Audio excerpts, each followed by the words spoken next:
KVS TGT की तैयारी करने वाले सभी विद्यार्थियों का एक बार फिर से अभिवादन। और ये मैं केवीएस टीजीटी का दूसरा प्रैक्टिस सेट लाई हूँ, तो उम्मीद है आप लोगों के लिए परीक्षा में जरूर उपयोगी साबित होगा और इससे जरूर सहायता मिलेगी। और आप लोगों को अगर लगे कि ये किसी भी तरह से आपके लिए उपयोगी है या आपके लिए परीक्षा के लिए ये आपके सहयोग करेगा, तो प्लीज मुझे अप्रिशिएट करें और मेरे चैनल को लाइक शेयर और सब्सक्राइब करें। जो भी प्रश्न हो वो जरूर कमेंट सेक्शन में पूछें, जो भी दुविधा हो, जो भी कंफ्यूजन हो या जो भी गलत निकल जाता है मुंह से मेरे, तो आप उसको जरूर बता सकते हैं कमेंट सेक्शन में। और प्लीज अच्छी लगे तो अच्छे अच्छे कमेंट्स भी करिएगा। तो इस सेट में मैं जो फर्स्ट पार्ट होता है उसमें 10 प्रश्न हिंदी के आएंगे, तो उन्हें भी मैं इस सेट में लेकर आई हूँ सेकंड सेट में। तो देखिए प्रश्न संख्या 11 से लेकर 20 तक के इसमें हिंदी के प्रश्न है, तो उनको भी मैं करवा रही हूँ। दिए गए विकल्पों में अवनी का विरुद्धार्थी शब्द कौन सा है? तो अवनी का अर्थ होता है पृथ्वी, तो पृथ्वी का विलोम विरुद्धार्थी का अर्थ होता है विलोम। देखिए थोड़ा सा विद्यार्थियों को भटकाने के लिए इन सब शब्दों का उपयोग किया जा रहा है। विरुद्धार्थी विलोम न कह के विरुद्धार्थी लिखा है, तो आप लोग कंफ्यूज नहीं होइएगा। विरुद्धार्थी अर्थात विलोम, तो अवनी मतलब पृथ्वी होता है, तो अवनी का उल्टा होगा अंबर, यानी कि ऑप्शन डी सही है इसका। अब देखिए ये दूसरा प्रश्न है, अतिथि का पर्यायवाची शब्द पूछा है। तो थोड़ी सी ब्लर लग रही है ये पिक्चर, लेकिन मेरी आवाज आप लोगों को सुनाई दे रही होगी। तो अतिथि का पर्यायवाची यहाँ आगंतुक दिया हुआ है, ऑप्शन सी में है। जिसे प्रमाण द्वारा सिद्ध न किया जा सके उसके लिए सही शब्द होता है अप्रमाणित। और मेरी इन सब विषयों पर पहले से वीडियो है, पर्यायवाची, विलोम और अनेक शब्दों के लिए, एक शब्द के लिए, तो और वर्णमाला के लिए, भाषा के विकास पे वीडियो है। आप प्लीज एक बार जरूर देख लीजिएगा। निश्चित रूप से आपको परीक्षा में भटकना नहीं पड़ेगा और प्रश्न गलत होने का कोई सवाल नहीं है। और मैंने जो शॉर्ट्स वीडियो बनाए हुए हैं, बहुत सारे ट्रिक्स मैंने शॉर्ट्स वीडियो में डाले हुए हैं, आप वहां भी उसको देख लीजिए। और ज्यादा टाइम नहीं लगता शॉर्ट्स वीडियो में और आपको याद भी हो जाएंगे वो सब। तो जिसे प्रमाण द्वारा सिद्ध न किया जा सके उसके लिए सही शब्द है अप्रमाणित, ऑप्शन डी में दिया हुआ है। पुस्तकालय में कौन सी संधि होती है? तो पुस्तकालय पुस्तक धन आलय से बनकर मिलकर बना है, तो क्या यहाँ पर विकार हो रहा है? तो यहाँ दीर्घ संधि है, दीर्घ स्वर संधि। गंगा तट पर कुछ लोग भजन कर रहे थे, रेखांकित शब्द में कौन सा समास है? देखिए फोटो में वो रेखांकित पद नहीं आया है, गंगा तट रेखांकित पद था। तो गंगा तट का अर्थ होता है गंगा का तट, तो यहाँ पर ऑप्शन बी में तत्पुरुष समास है, तो ये तत्पुरुष समास का उदाहरण है। गंगा का तट संबंध तत्पुरुष होगा यहाँ पर। आजकल के बच्चे माता पिता की आंखों में धूल झोंकने में कुशल हैं, रेखांकित का अर्थ होता है, तो धूल झोंकने में कुशल यहाँ पर है, तो धूल झोंकना मतलब धोखा देना, ऑप्शन ए सही है इसका। निम्नलिखित में से पुल्लिंग शब्द कौन सा है?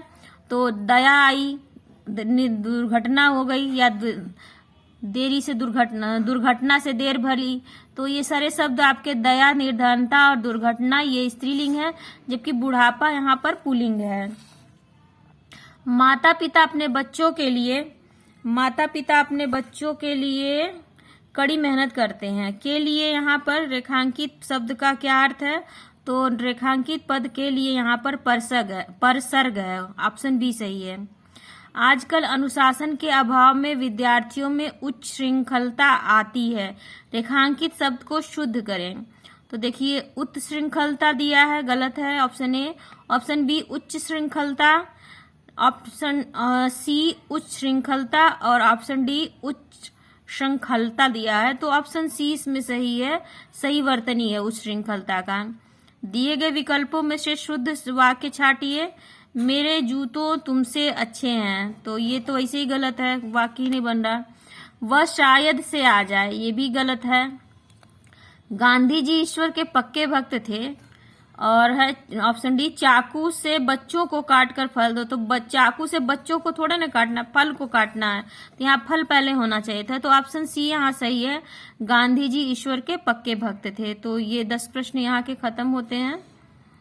अब अब 81 नंबर से प्रश्न शुरू होता है। निम्नलिखित में से कौन सा खड़ी बोली का अन्य नाम नहीं है? तो हिंदुस्तानी है खड़ी बोली का नाम, सरहिंदी, नागरी दक्षिणी और नागिरी दक्षिणी, तो हिंदुस्तानी भी खड़ी बोली का नाम है, सरहिंदी भी, और दक्षिणी को दक्षिण की खड़ी बोली को कहा जाता है। तो नागरी कोई बोली नहीं होती है, नागरी लिपि होती है। तो ऑप्शन सी यहाँ पर है सही, खड़ी बोली का नाम नहीं है। ऑप्शन सी यहाँ पर उत्तर होगा। हिंदी भाषा के विकास के लिए निर्देश किस अनुच्छेद में दिया गया है? तो हिंदी भाषा के विकास के लिए दिया गया अनुच्छेद 351 में, और 343 में राजभाषा के बारे में है। तो अनुच्छेद 351 में हिंदी भाषा के विकास के बारे में बताया गया है। कौन सी बोली बिहारी हिंदी वर्ग में नहीं आती है? तो मैथिली, मगही और भोजपुरी ये बिहारी की बोलियां हैं, जबकि मेवाती नहीं है। तो इस सब पे मेरी ट्रिकी शॉर्ट्स वीडियो है, जरूर देख लीजिए, कभी गलत होगा ही नहीं, बिल्कुल गलत नहीं होगा। आप लोग पूरे धैर्य के साथ पढ़िए, घबराइए मत। इनमें से मालवी बोली का क्षेत्र है तो हरदोई, फिरोजाबाद, जालौन, मैंने ये सब मेरे भाषा के विकास वाले वीडियो में मिल जाएगा आपको। इनमें से मालवी बोली का क्षेत्र है तो मालवी इसमें से बोली जाती है इंदौर में। Option D. भाषा की सबसे छोटी इकाई क्या होती है? शब्द, वर्ण, वाक्य या पद? तो भाषा की सबसे छोटी इकाई वर्ण होती है। मूल रूप से हिंदी में व्यंजनों की संख्या कितनी है? तो मूल रूप से हिंदी में व्यंजनों की संख्या 33 है। ऑप्शन सी सही है। निम्न में से अल्प प्राण व्यंजन है तो अल्प प्राण व्यंजन इसमें ट और ड है। पहला, तीसरा और पांचवा अल्प प्राण होते हैं 135, और दूसरा और चौथा महाप्राण होते हैं। ये सारी ट्रिक्स हैं इसमें अल्प प्राण महाप्राण याद करने की। शुद्ध वर्तनी वाला शब्द है त्योहार, त्योहार, त्योहारी, त्योहारी। तो इसका ऑप्शन बी होगा, त्योहार सही होगा, शुद्ध वर्तनी। इनमें से कौन सा वाक्य अशुद्ध है? मैं दर्शन करने आया हूँ, मैं अपनी बात का स्पष्टीकरण करने के लिए तैयार हूँ। लड़का मिठाई लेकर दौड़ता हुआ घर आया, वहां भीड़ लगी थी। तो इसका सही होगा, मैं अपनी बात का स्पष्टीकरण करने के लिए तैयार हूँ, ये वाक्य अशुद्ध है। मैं दर्शन करने आया हूँ सही है, लड़का मिठाई लेकर दौड़ता हुआ घर आया और वहां भीड़ लगी थी, ये सब शुद्ध है। महेंद्र में कौन सी संधि है? तो महाधन इंद्र, ये महेंद्र का संधि विच्छेद होगा, और महेंद्र में संधि होगी गुण संधि। यदि विसर्ग के बाद स्वर या व्यंजन का मेल हो तो क्या होगा? तो विसर्ग है तो यहाँ विसर्ग संधि होगी। लोटा किस प्रकार का शब्द है? लोटा देशज शब्द है, ऑप्शन बी सही है। अमृत का अनेकार्थी शब्द है। अमृत स्वर्ण, अन्न, कमल या दूध? तो दूध को अमृत कहा जाता है। अमृत का अनेकार्थी शब्द, हाँ, दूध को अमृत कहा जाता है। प्रत्यय के कितने भेद हैं? प्रत्यय के 2 भेद होते हैं, कृत प्रत्यय, तद्धित प्रत्यय। ऑप्शन ए सही है। जो अपनी जगह से न डिगे वाक्यांश के लिए एक शब्द है। जो अपनी जगह से न डिगे उसके लिए होता अडिग। लालटेन शब्द है, लालटेन शब्द विदेशी शब्द है। जब एक ही शब्द वाक्य में लगातार 2 बार प्रयुक्त होकर विशेष अर्थ दर्शाता हो तो उसे क्या कहते हैं? उसे पुनरुक्त शब्द कहेंगे, पुनरुक्त शब्द। ऑप्शन बी सही है। महापुरुष शब्द में कौन सा समास है? महान है जो पुरुष, इसमें कर्मधारय समास होगा, ऑप्शन बी सही होगा। भाषा किसका पर्यायवाची शब्द है? तो भाषा पर्यायवाची है सरस्वती जी का, ऑप्शन सी सही है। संज्ञा के कितने भेद होते हैं? संज्ञा के 5 भेद होते हैं, ऑप्शन बी सही है। दाम का बहुवचन होगा दामे, दामो, दामाओ या इनमें से कोई नहीं।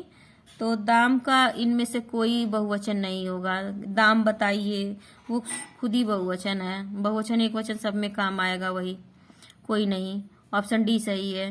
हिंदी में कारक के कितने भेद होते हैं? हिंदी में कारक के 8 भेद होते हैं। कर्ता ने कर्म को करण से, संप्रदान के लिए अपादान से, आप लोगों को याद ही होगा। 103वां को प्रश्न है, जो शब्द संज्ञा सर्वनाम की विशेषता बताते हैं उन्हें क्या कहते हैं? संज्ञा और सर्वनाम की विशेषता बताने वाले शब्दों को विशेषण कहते हैं। उसका सिर खुजलाता है वाक्य में कौन सी क्रिया है?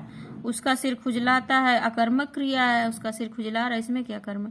भूतकाल के कितने भेद हैं? भूतकाल के 5 भेद होते हैं। थोड़ा थोड़ा किस प्रकार का अव्यय है? 5 भेद ऑप्शन सी सही है। थोड़ा थोड़ा किस प्रकार का अव्यय है? थोड़ा थोड़ा श्रेणीवाचक अव्यय है। कौन सा अव्यय है? थोड़ा थोड़ा श्रेणीवाचक। संज्ञा के प्रतिनिधि शब्द हैं विशेषण, सर्वनाम, अव्यय या उपसर्ग। तो संज्ञा के प्रतिनिधि शब्द हैं, संज्ञा के प्रतिनिधि शब्द सर्वनाम होते हैं। जैसे राम गया, उसने खाना खाया, तो उसने वहां राम की जगह इस्तेमाल किया गया, सर्वनाम का उपयोग किया जाता है संज्ञा की जगह। अकर्मक क्रिया है पढ़ना, लिखना, सोना, खाना, तो इसमें सोना अकर्मक क्रिया होगी। वाक्य में जिसके विषय में कुछ कहा जाए वह क्या कहलाता है? वो विधेय होता है। ऑप्शन उद्देश्य, जिसके विषय में कहा जाए वो उद्देश्य होता है और जो कहा जाए वो विधेय होता है। ऑप्शन ए सही है। वाक्य में जिसके विषय में कुछ कहा जाता है वो उद्देश्य होता है। वह धीरे धीरे चल रही है, वाक्य में धीरे धीरे क्या है? सरल वाक्य, मिश्र वाक्य, संयुक्त वाक्य या क्रिया विशेषण वाक्य। तो धीरे धीरे चल रही है, तो ये क्रिया विशेषण पदबंध है। कैसे चल रही है? धीरे धीरे चल रही है, क्रिया की विशेषता बता रहा है। संरचना के आधार पर सरल वाक्य के 2 प्रमुख घटक माने जाते हैं, अकर्मक, सकर्मक, उद्देश्य, विधेय। तो उद्देश्य, विधेय यही वाक्य के सरल वाक्य के बस प्रमुख घटक हैं। ऑप्शन बी सही है। परीक्षा की प्रणाली बदलना चाहिए, वाक्य में अशुद्धि है। लिंग संबंधी, परीक्षा की प्रणाली बदलनी चाहिए, होना चाहिए। शुद्ध वाक्य का चयन करिए। सीता नित्य गीता को पढ़ती है। पानी पीकर जात पूछना निरर्थक है। मानव ईश्वर की सबसे उत्कृष्टतम कृति है, उत्कृष्ट होना चाहिए। पूजनीय पिताजी आ रहे हैं, तो यहाँ पर 113 का ऑप्शन होगा बी, जो कि शुद्ध है। पानी पीकर जात पूछना निरर्थक है। बाकी के तीनों वाक्य अशुद्ध हैं।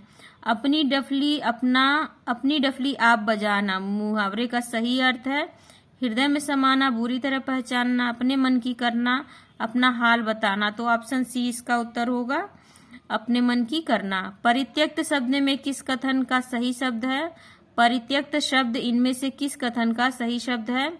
वह स्त्री जिसका पति मर गया हो, वह स्त्री जो पर पुरुष से प्रेम करती हो, जिस स्त्री के पुत्र पति हो, जिसे उपेक्षा पूर्वक छोड़ दिया गया हो। ऑप्शन डी इसका उत्तर होगा, परित्यक्त का जिसे उपेक्षा पूर्वक छोड़ दिया गया हो।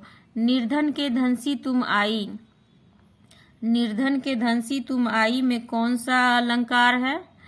तो इसमें उत्प्रेक्षा, उपमा, विभावना, रूपक। तो सी, सा, सरी से ये सब जो निर्धन के धनसी तुम आई, मैं 17 पढ़ने लगी, सॉरी। निर्धन के धनसी तुम आई, इसमें उपमा अलंकार है। सी, सा, जसम और पीपर पात सरिस मंडोला, ये भी उपमा का ही उदाहरण है। दोनों ही उदाहरण उपमा अलंकार के हैं। निर्धन के धनसी तुम आई उपमा ऑप्शन ए, और पीपर पात सरिस मंडोला इसमें भी ऑप्शन बी उपमा। जहां किसी विषय का वर्णन इतना बढ़ा चढ़ाकर किया जाए कि लोक सीमा या मर्यादा का उल्लंघन हो जाए, वहां कौन सा अलंकार होता है? तो लोक सीमा का उल्लंघन हो जाए वहां अतिशयोक्ति अलंकार होगा। ऑप्शन सी सही होगा। और उल्लंघन हो जाए, जिस वाक्य में शब्दों की पुनरावृत्ति हो अथवा जिस वाक्य में क्रमशः शब्दों की आवृत्ति एक समान होती है किंतु अर्थ की भिन्नता नहीं होती, वहां कौन सा अलंकार होता है? तो यमक श्लेष पुनरुक्ति या वक्रोक्ति। तो यहाँ पुनरुक्ति अलंकार होता है। इनमें से कौन सा कथन सही नहीं है? संचार माध्यमों में एक ही भाषा का प्रयोग होना चाहिए। संचार माध्यमों में अनेक भाषाओं का प्रयोग होता है।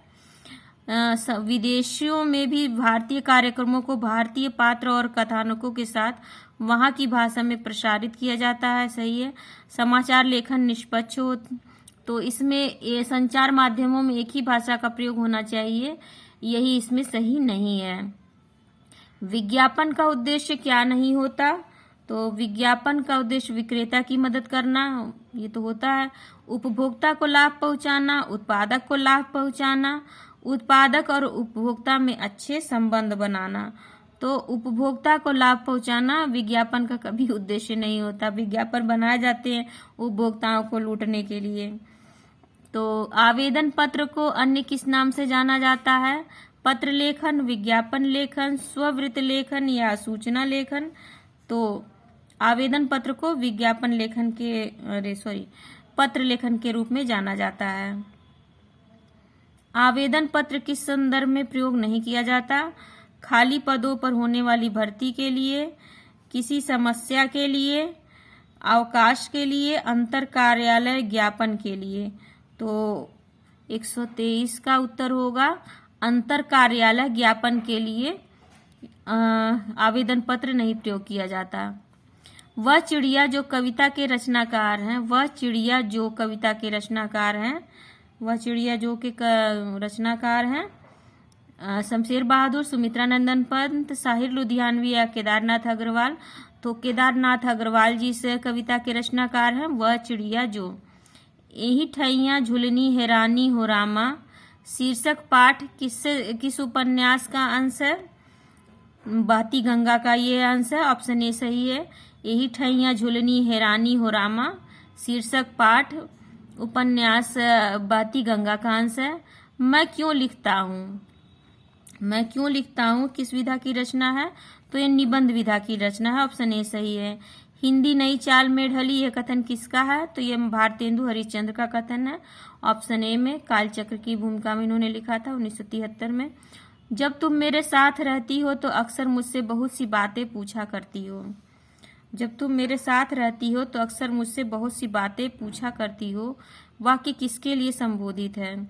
तो ऑप्शन ए है, ये इंदिरा गांधी का, इंदिरा से संबंधित है और ये नेहरू जी का कथन है। हीर रांझा और सोहनी महियावाल कहाँ पर गाए जाते हैं?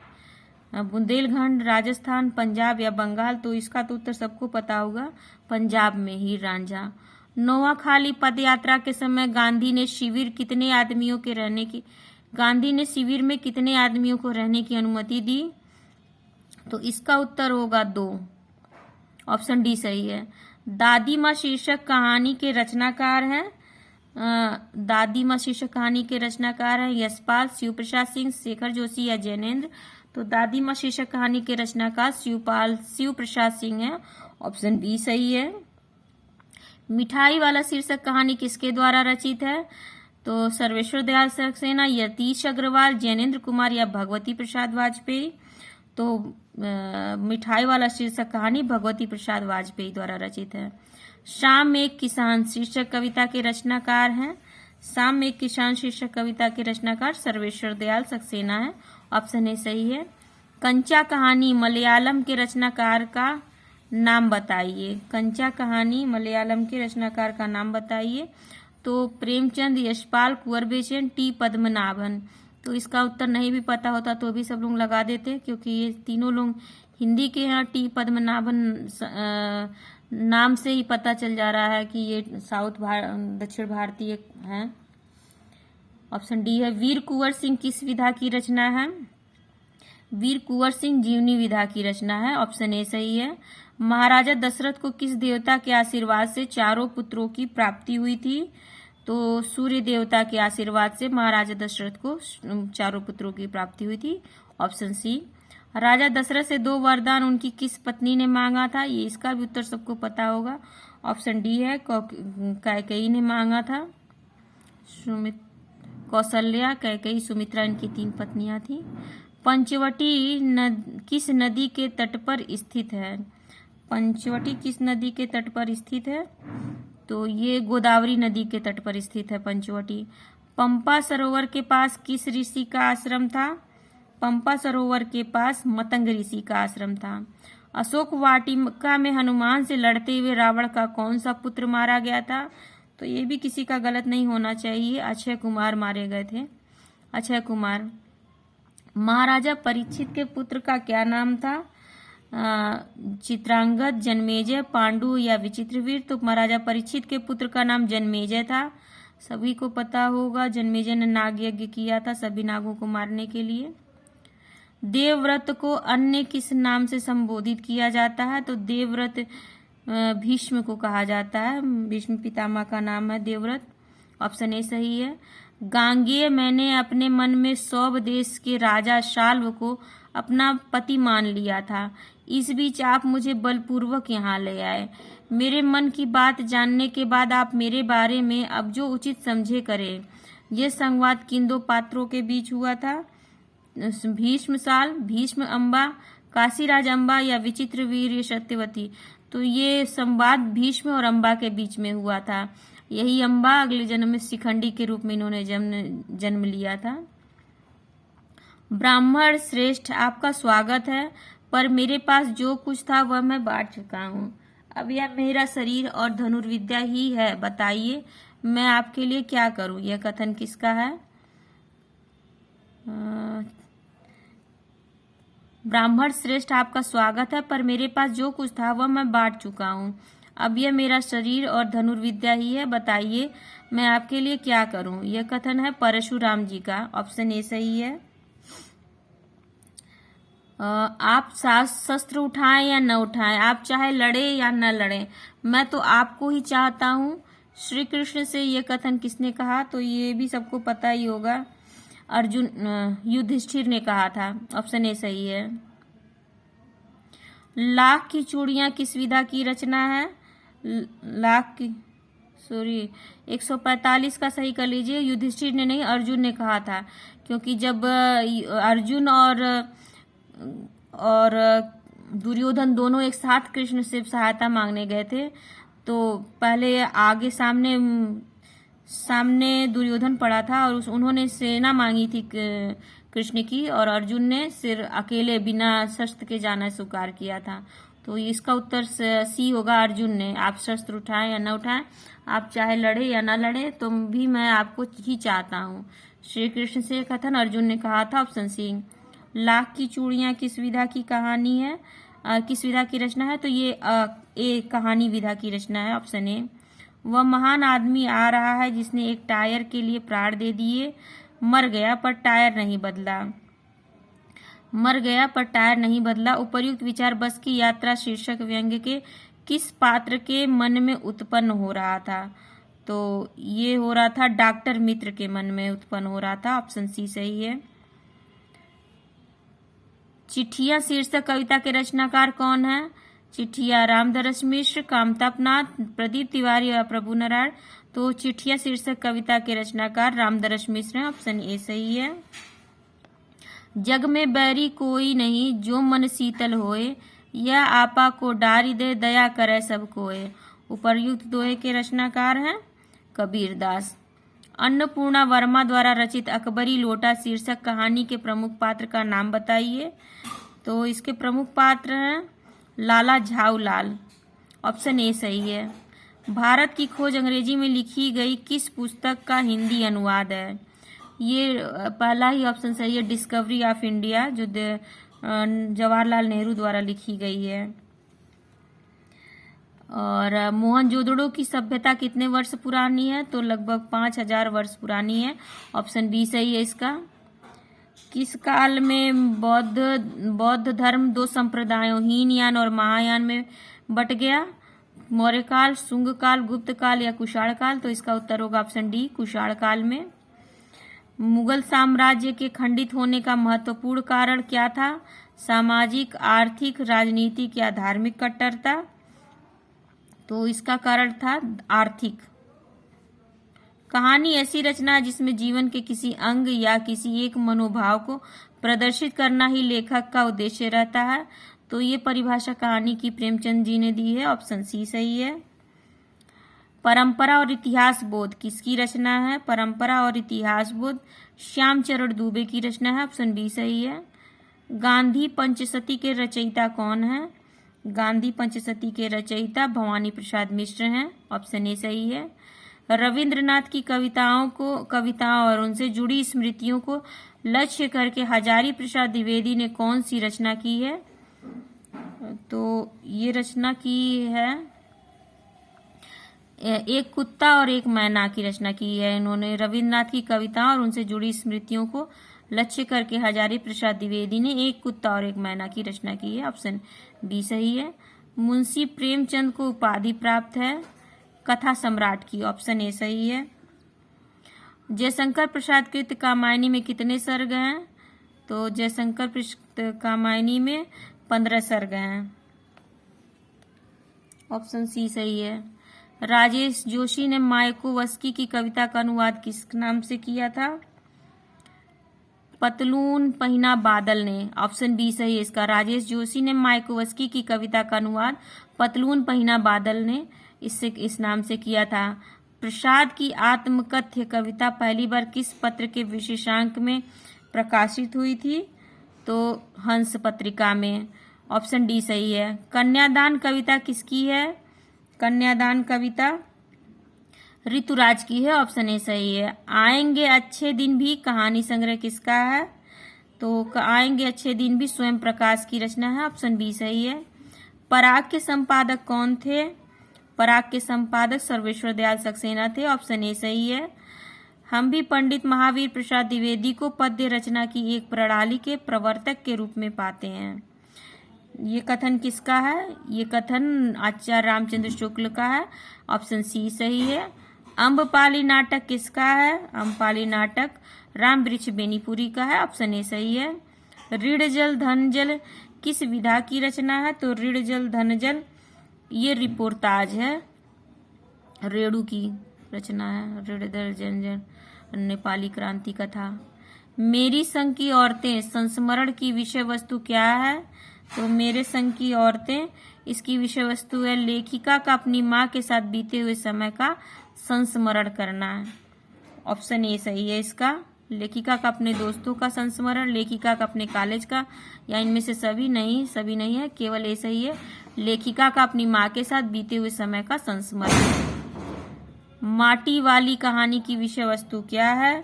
तो इसकी विषय वस्तु विस्थापन समस्या। किस तरह आखिरकार मैं हिंदी में आया किस विधा की रचना है? तो इसका होगा ललित निबंध। Option A. माता का आंचल नामक पाठ किस उपन्यास का अंश है? माता का आंचल ये देहाती दुनिया का अंश है। ऑप्शन ए सही है। जार्ज पंचम की नाक शीर्षक कहानी के रचनाकार का नाम क्या है? तो इनके रचनाकार हैं कमलेश्वर। जार्ज पंचम की नाक कमलेश्वर की कहानी है। साना साना हाथ जोड़ी, साना साना हाथ जोड़ी किस विधा की रचना है? तो ये यात्रा वृतांत है। ऑप्शन सी सही है। अब 95 से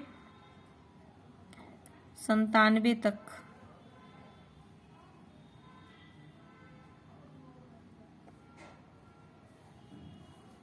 ये गद्य पर आधारित प्रश्न है। चलिए इसको भी पढ़ते हैं। पहले गद्य को पढ़ा जाता है।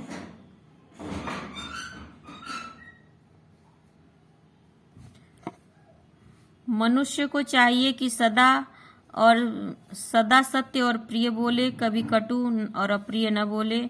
अप्रिय सत्य की अपेक्षा मौन रहना बेहतर है। भर्तृहरि का कथन है कि मधुरवाणी ही मनुष्य का। ये 174 के बाद 95 कैसे आ जाएगा? 174 का 75 होगा। ये क्रम संख्या यहाँ गलत दे दिया। ठीक है। ऐसे मनुष्य को चाहिए कि सदा सत्य और प्रिय बोले, कभी कटु और अप्रिय सत्य न बोले। अप्रिय सत्य की अपेक्षा मौन रहना बेहतर है। भर्तृहरि का कथन है कि मधुरवाणी ही मनुष्य का सच्चा आभूषण है। इस संसार में मधुर वचन एक ऐसी दुर्लभ वस्तु है जिसका सही आचरण करने वाला स्थायी कीर्ति प्राप्त करता है। यह संपूर्ण संसार के हृदय को शीतल करने वाली एक ऐसी औषधि है जिसके प्रयोग से सभी जन आनंदित होते हैं और प्रयोग करने वाला सबका प्रिय बन जाता है। जो व्यक्ति दूसरों के लिए सदा कटु वचन का प्रयोग करता है, जिसकी भौहें क्रोध से सदा टेढ़ी रहती हैं, जिसके वचन बाण व्यर्थ ही दूसरों के मर्मस्थल को काटते हैं, ऐसा मनुष्य संपूर्ण समाज का द्वेष पात्र बनता है। जो मनुष्य अपने इष्ट मित्रों को देखकर सम्मान सहित उनसे पहले ही बोलता है, सभी लोग उससे प्रसन्न रहते हैं। जैसे रूखा सूखा भोजन लोगों को संतुष्ट नहीं कर पाता, उसी प्रकार बहुत बड़ा दान यदि प्रिय वचन से रहित है तो वह प्राणियों को प्रसन्न नहीं कर पाता। गद्यांश के आधार पर मनुष्य को क्या करना चाहिए? कटु तथा अप्रिय सत्य बोलना चाहिए? नहीं, कटु तथा प्रिय सत्य नहीं बोलना चाहिए।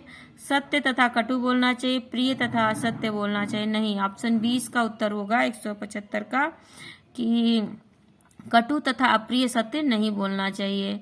किसे मनुष्य का सच्चा आभूषण कहा गया? मौन को, मधुर वाणी को, मित्रता को या ज्ञान को? तो इसका भी उत्तर बी सही होगा, मधुर वाणी को सच्चा आभूषण माना गया है। पूरा समाज कैसे व्यक्तियों के प्रति वैर भाव रखता है? जो मधुर वाणी का प्रयोग करते हैं, जो कठोर वाणी का प्रयोग करते हैं, जो सभी से प्रेम भाव रखते हैं, जो अपने मित्रों को देखकर मुस्कुराते हैं। तो इसका भी उत्तर बी होगा, जो कठोर वाणी का प्रयोग करते हैं, लोग उनसे कटना पसंद करते हैं, उनसे दूर रहना पसंद करते हैं। अब ये फिर से देखिए आ गया है, दिए गए पद्यांश को पढ़कर उत्तर बताना। जिस वस्तु को हम दूसरों को बेचते हैं, एक में लेते हैं उसी को 20 में है, डूबकर अविवेक में। जो देश कच्चा माल ही उत्पन्न करके शांत है। जिस वस्तु को हम दूसरों को बेचते हैं, एक में लेते उसी को 20 में है, डूबकर अविवेक में। जो देश कच्चा माल ही उत्पन्न करके शांत है, उसका पतन एकांत है। सिद्धांत यह निश्चिंत है। हम दूसरे को 500 की बेचते हैं जब रुई, सानंद कहते हैं कि हमको आय क्या अच्छी हुई। पर दूसरे कहते हैं कि ठहरो, वस्त्र जब हम लाएंगे तब और 4500 लेकर तुम्ही से ले जाएंगे। कविता में किस बात की भर्त्सना की गई है? जो उत्पादन करते हैं, जो उत्पादन नहीं करते, जो 20 रुपए में क्रय करते हैं, जो 20 रुपए में विक्रय करते हैं। जो उत्पादन नहीं करते उनकी भर्त्सना की गई है। Option B. निर्भांत से तात्पर्य है जिसमें भ्रम नहीं है, जिसमें भ्रम है, जिसमें सत्य नहीं है, जिसमें सत्य है। तो निर्भांत जिसमें भ्रम नहीं है, ऑप्शन ए सही है। कविता के अनुसार हमें क्या करना चाहिए? वस्त्र बनाने चाहिए, रुई बेचनी चाहिए, कच्चा माल बेचना चाहिए या अंतिम उत्पाद तक निर्माण करना चाहिए? तो इसका उत्तर डी सही होगा, अंतिम उत्पाद तक निर्माण करना चाहिए। तो उम्मीद है आप लोगों को मेरी ये प्रैक्टिस सेट, उम्मीद है आप लोगों के लिए जरूर परीक्षा उपयोगी साबित होगी। और प्लीज मुझे अप्रिशिएट करने के लिए चैनल को लाइक, शेयर, सब्सक्राइब और कमेंट्स जरूर करें। कोई भी दुविधा हो, कोई भी प्रश्न आपको गलत लगे या कुछ भी और भी जानना हो तो आप कमेंट सेक्शन में मुझसे पूछ सकते हैं। धन्यवाद आप सभी का मेरे साथ जुड़ने के लिए, बहुत बहुत धन्यवाद।